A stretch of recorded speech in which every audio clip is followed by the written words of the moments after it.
Good morning everybody, welcome back to The Vegan Runner. This is a little bit different today, not normally how I would be filming, but we're off to the gym this morning. For the first time I've just signed up to the gym, so I'm heading there for my induction now and a bit of a first workout. So I'm heading there for a couple of reasons.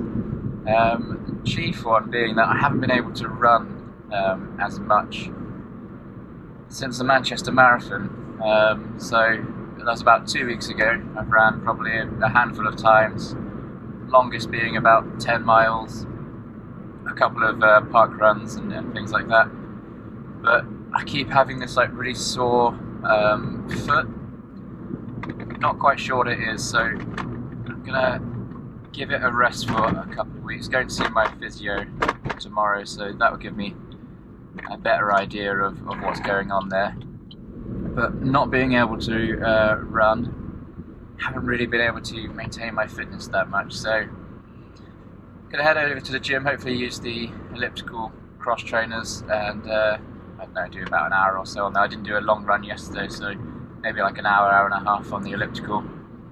And then hopefully when I see my physio tomorrow, diagnose what the issue is, and I'll update you guys. And then we'll hopefully have some kind of strength routine. I suspect there's a lot of stuff going on my left hand side at the moment. So there's a slight sort of calf pain that I've been having whilst running, so quite infrequently.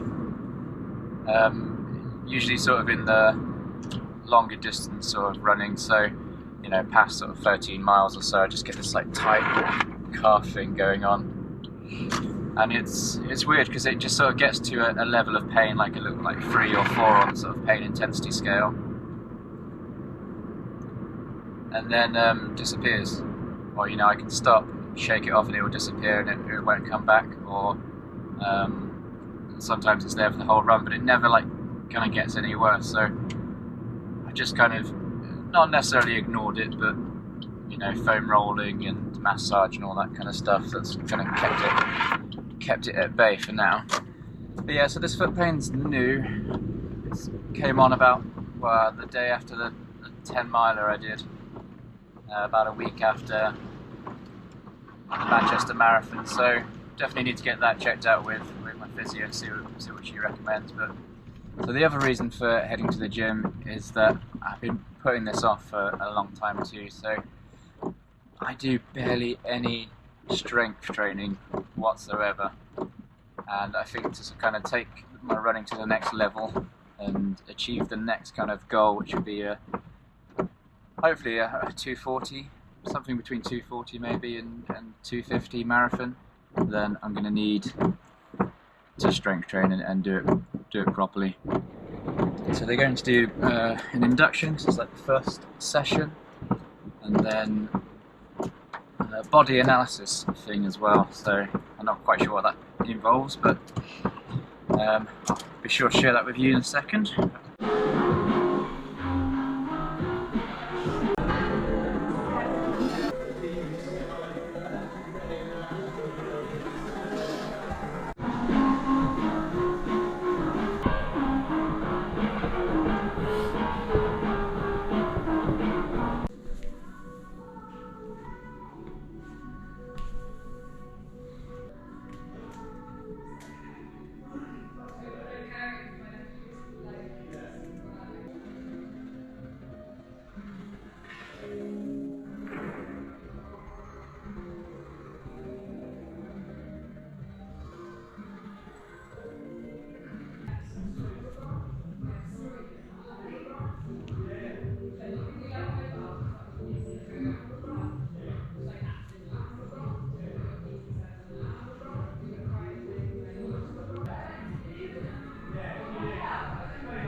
Alright, so we just come out of the gym. That was alright. Haven't been to a gym in probably about 20 years or so. It's been a really long time, but they haven't changed very much. So I managed about an hour on the cross trainer, which felt good actually. It was nice to sort of get the heart pumping again, and mostly kept that in zone 2 just for about an hour, I think. I don't know if I said that. But yeah, that quickly gets boring compared to running outdoors on the moors, so to get used to that, about an hour is about as long as I could do. So not quite sure what I'm going to do on the sort of long run days and things like that, but hey ho, I might have to mix it up, do an hour on the cross trainer and then half an hour on the bike or something like that, or an hour on the bike. That was quite good. Nice gym, it's got plenty of equipment and things. So after the cardio on the cross trainer, I followed the 80-20, I think it's strength and mobility marathon level 1 plan, which I bought alongside the marathon plan. And Training Peaks, you can set it all up, so it's sort of things like 2 or 3 workouts a week, strength training workouts a week. It's supposed to sort of complement the marathon training side of things. So with good intentions at the start of the marathon plan, I bought that, set it up alongside it, and then pretty much completely ignored it. So followed that today. It was a bit of a rush since I just set it up on the sort of spot. I wasn't sure whether the trainers were going to go through some things with me today, but they didn't. They're going to save that for another day on Wednesday, which I'll share with you when we go back in. So yeah, there was some planks, some side planks, some hill raises, bird dogs. Most of the things I've done before, just here and there, but never as a kind of, not really as a regimented kind of strength training routine. But that changes now. Looking forward to doing that more regularly. Really, I think it's going to make a huge difference to my running.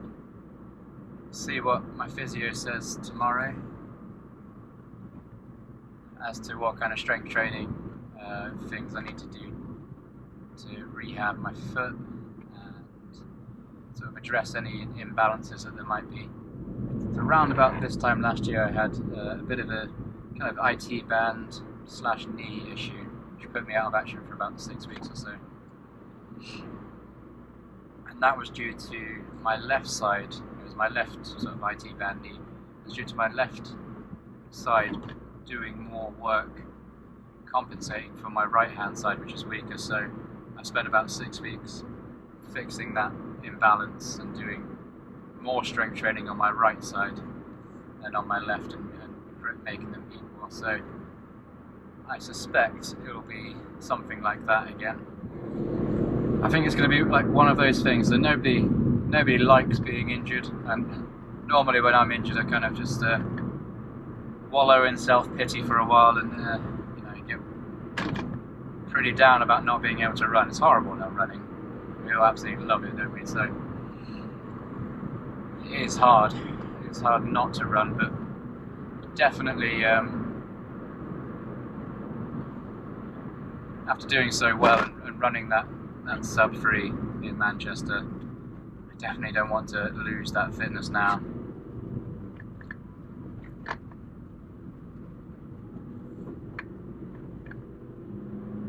So we've got about 5 or 6 weeks until training starts for Brighton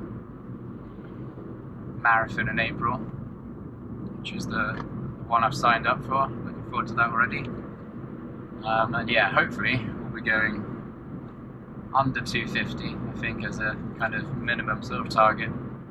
Under 240 as a kind of top end of the, that would be awesome kind of goal. So we'll see how the training goes. Obviously I've got about 5 or 6 weeks to rehab this injury and make my body stronger.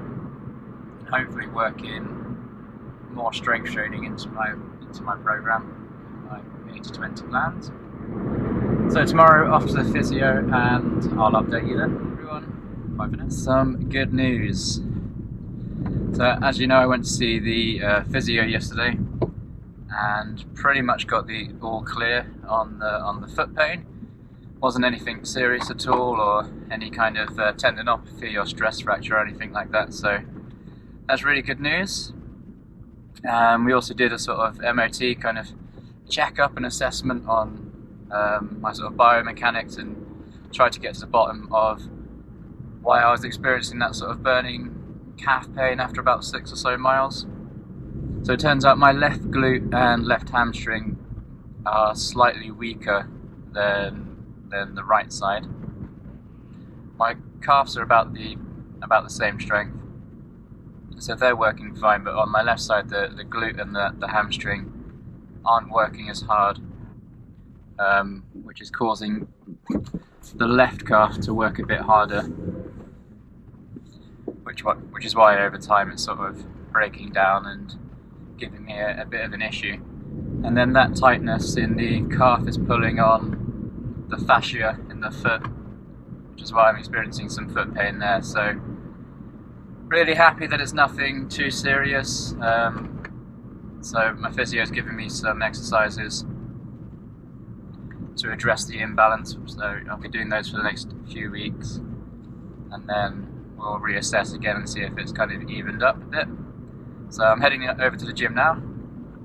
I'm going to give those exercises a go. I'm also going to the gym. They're going to give me a strength training program for runners that they're sort of building themselves, so they're going to walk me through that. So I've got a couple of options in terms of strength training programs that I could follow. So see what this one from the gym's like. That would be quite nice, because it'll be specific to the gym and the machines and everything that they've got there, and it's always good to get somebody else's opinion on what we should be doing. And then I've got the 80-20 strength and mobility plan as well, and that's pretty good. I've used that a couple of times now. It's really nice how you've got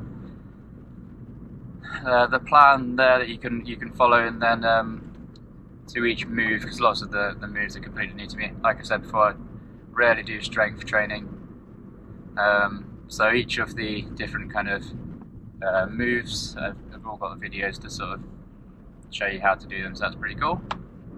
But I suppose that's like really the importance of, you know, when you are starting to feel an injury coming on, and you think it might stop you for a while, you're not quite sure what it is. It just stresses the importance of going to a physio, somebody who knows what they're doing, knows what they're looking at, can diagnose the pain that you're sort of experiencing, and get to the bottom of why you're experiencing that pain quite quickly. Whereas if I see this with a lot of runners, but I mean, I'm guilty of it too. We often do, you know, the old internet search or whatever, and you get hundreds of different things, you know, what it could be there, and that's not always helpful.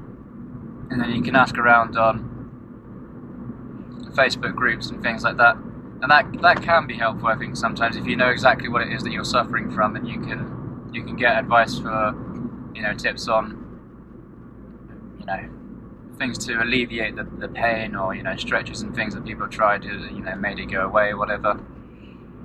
That's helpful, but in terms of diagnosis, it's not that helpful. It's a bit like the internet, where you can get like 30 different responses, and you can end up thinking it's one thing when it's actually not. So always worth going to see a physio. Yeah, so had I followed my own advice and not gone to see a physio, and if I followed my own sort of gut feeling on what was wrong, I probably would have backed off running for a couple of weeks. I wouldn't have massaged the bottom of the foot that much, in case I, you know, inflamed anything down there or made it worse. Yeah, and I would have spent a long time on the cross trainer when I could be running. So yeah, go see a physio if you've got anything kind of wrong. You're worried about an injury, worried what something that it could be. You know, don't get your advice from the internet. It's not always the best.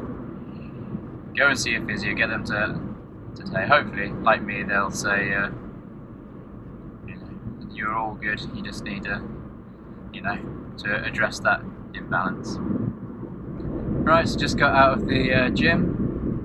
that was quite interesting. So that was the kind of induction to my workout program from the gym. But also they did this body composition, they call it body tracks kind of thing, which has changed quite a bit since I was last in a gym. It used to be that you stood on these machines, then I think it still works in the same way. They send an electrical current through your body and then they measure things like your BMI and stuff like that. But I remember at my old gym about 20 years ago or whatever, when you stood on the machine and got your result, it kind of printed it out, and you're kind of mostly just interested in maybe muscle mass and your weight, kind of BMI. This thing goes through like hundreds of other bits of data, which is quite interesting, quite like. So I'll share that with you.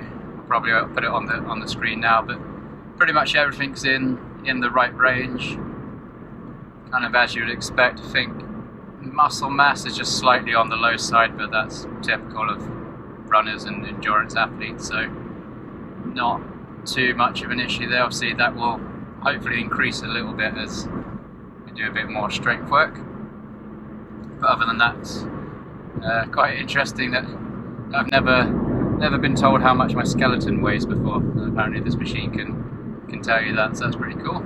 About 3 kilos is what all my bones weigh, which I don't know, surprises me. I thought they would weigh a bit more, but yeah, there you go. I think so. I was weighed about 66 kilograms, if I remember rightly, which sounds about right. Kind of what I was expecting. I know my race weight.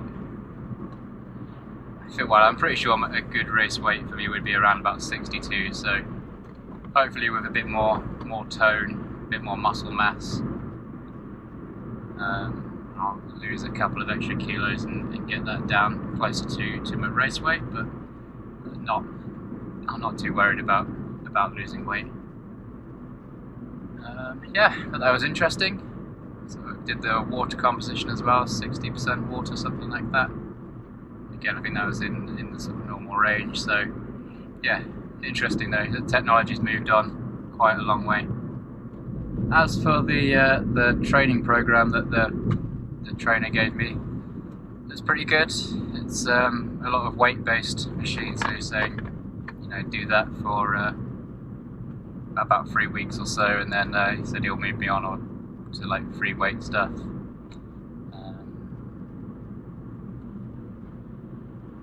Which is fine. It's kind of the things that I like using anyway. I feel a bit safer on the machines, and I know for stabilising muscles and things, free weights is better, but it's absolutely fine. I mean, anything at this point is going to have an impact because I'm basically going from 0 to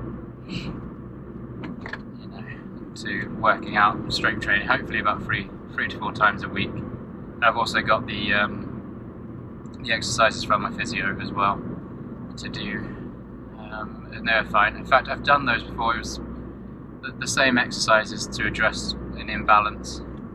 I think it was on the same leg last time when I had a sort of slight IT band / knee issue. Needed fixing, so that's fine. Used to doing those exercises.